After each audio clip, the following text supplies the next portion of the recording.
자, FOMC 6월 금리 발표가 이제 얼마 남지 않았습니다.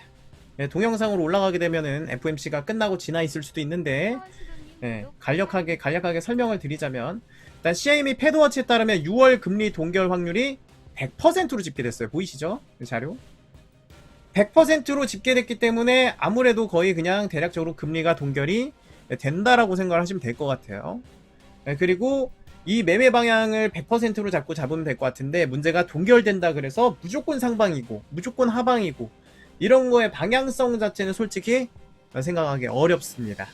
그래서 지금 현재 예측으로는 금리 동결할 경우는 비트가 그래도 하방보다는 상방으로 영향을 좀 받을 수는 있는데, 갑자기 푹 올라가는 것보다는 약간 우상향하는, 약간 횡보하는 느낌에서 우상향하는 그림을 그리지 않을까, 이런 생각을 하고 있습니다. 가장 중요한 거는 파월의 발언입니다.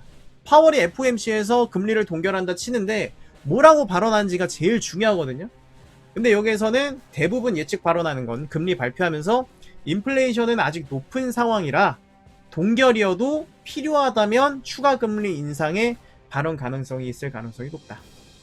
추가 인상에 대해서 나중에 혹시라도 인플레이션이 완벽하게 잡히지 않는다면 추가 금리 인상이 필요하다, 이런 식으로 얘기를 할 것 같아요.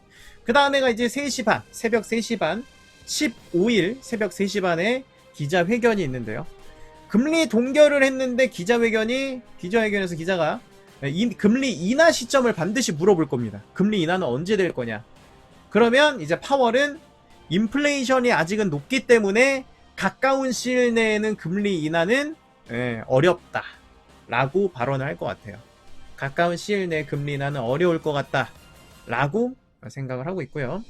그 다음에 추가로 금리 인상을 계속 해야 된다고 생각을 하냐? 그러면 필요하다면 금리 인상을 추가로 해야 한다 라고 발언할 수 있을 것 같습니다. 그 다음에 세 번째로, 미국 경제는 안정화가 되어가냐, 경제가 안정화 되어가냐라고 하면 무슨 얘기가 있었어요? 우리 예전에 이제 SVB 파이낸셜 관련된 부분들, 추가적으로 이제 뭐 은행들이 연쇄적으로 파산하는 경우가 있었잖아요. 그런 부분 때문에 좀 걱정되는 발언이 좀 나올 수 있는데, 파월이 항상 미국은 경제는 아직도 강하다 라고 발언을 하는 경우가 다시 한번 나올 것 같다. 그래서 크게 걱정되는 거는 없을 것 같다 라고 얘기가 나올 것 같습니다. 그래서 결론적으로 얘기를 하자면 파월은 예전이랑 비슷하게 인플레이션 높은 점을 강조는 할 것 같다.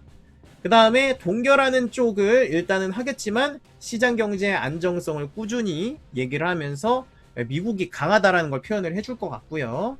그 다음에 금리 인하 자체는 약간 좀 시간이 멀리 떨어져 있을 수 있다. 적어도 몇 개월 이상은 걸릴 수 있어요. 대략적으로 뭐 한 3, 4개월 이상은 걸릴 것이다, 이런 생각을 할 수도 있고, 혹은 내년에 가능성이 있겠다 라고 발언할 것 같습니다. 그래서 현재는 FOMC를 정리하자면 약간 이런 방식이고요. 뭐 갑자기 크게 확 오른다, 크게 내려간다 라는 거는 이제 나스닥 선물이라던가 나스닥에서 장이 크게 반응할 것 같고, 비트코인은 사실상 방향성을 큰 예측은 하기는 어려울 것 같다. 하지만 그래도 어느 정도는 긍정적으로는 생각하고 있다